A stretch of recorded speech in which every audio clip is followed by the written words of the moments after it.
আচ্ছা, কিভাবে অপরাধটা সংঘটিত হয়েছিল, কারা এই অপরাধের সাথে জড়িত আছে কি জানা?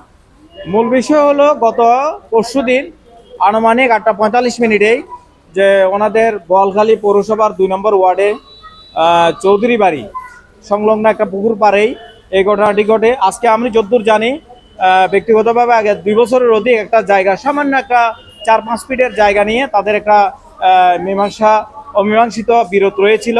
ইতিপূর্বে কিছু ঘটনা ঘটেছিল। তো এখন গতকাল পরশুদিন হঠাৎ করে তাদের মাঝে একটা দ্বন্দ্ব সৃষ্টি হয়, আমি যতদূর জানি মারামারিও হয়েছে।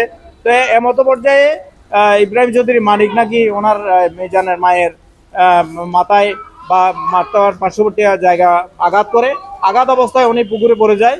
এখন প্রত্যক্ষদর্শীরা পরবর্তীতে ওনায় উঠানোর পরে বোয়ালখালী স্বাস্থ্য কমপ্লেক্সে নিয়ে আসার পরে যে কর্তব্যরত চিকিৎসক ওনাকে সেন্স যখন আসছে না তখন চট্টগ্রাম মেডিকেলে রেফার করে। এখন মেডিকেলের চিকিৎসকরা ওনাকে মৃত বলে ঘোষণা করে। এই রিপোর্টটাই আমি যতদূর জানতে পেরেছি। এখান থেকে আপনার কি বার্তা দিয়েছেন?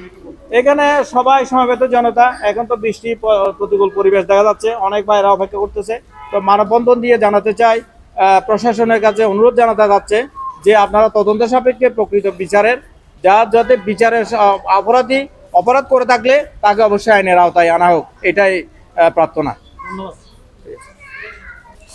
আপনারা এখানে মানববন্ধনে সমবেত কেন হয়েছে, আমরা কোন বিষয়টাকে একটু বলবেন? আমার শাশুড়িকে আসলে ওই লোহার নট দিয়ে খাদে মেরে যখন দেখতেছে মৃত্যু নিশ্চিত হয় নাই, ওনাকে পুকুরে ফেলে দেয় মৃত্যু নিশ্চিত করার জন্য। পুকুরে ফেলে দেওয়া আমরা এখনই বিচার চাইতেছি, সেই জন্য আমরা মানববন্ধন করতেছি। কে বা কারা এই অপরাধের সাথে সম্পৃক্ত? ওই বিএমপি সচিব মানিক নাকি ওই ফাতিগত ইয়া দেখিয়ে ফাঁক দিয়ে বের হয়ে যেতে চাইতেছে। আমরা ওনার সঠিক বিচার চাই, ফাঁসি নিশ্চিত করতে চাই। হয়তো